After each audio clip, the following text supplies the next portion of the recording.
Good day po. Bali sa kay Pavilion, ito po yung mga IR na na-resolve po namin. Meron po ditong IR 13717. Yun po yung at 2 mini-mini wirings po, old wirings ng PLDT. Bali naayos na po siya.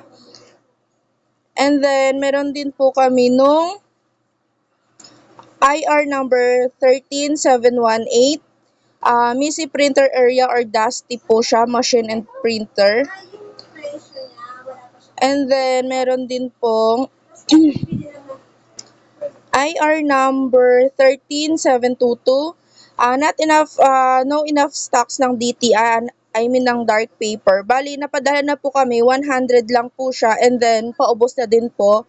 Based sa warehouse, no stocks po tayo ng dark paper, kaya pahirapan po kami ngayon. Next is IR number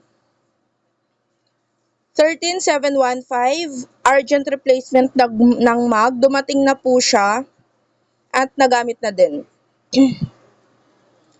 Meron din kaming IR number 13725. No proper hanging po, meron na din po siya.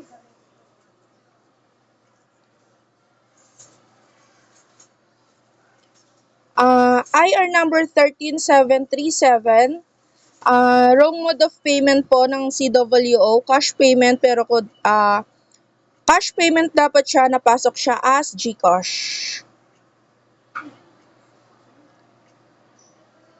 Sorry.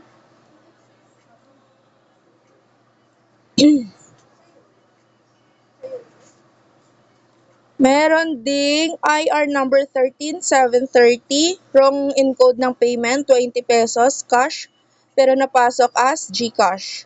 Attach na din po yung proof.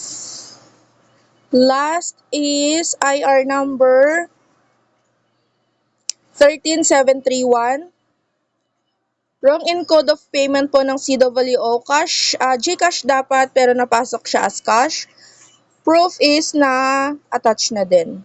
Yun lang.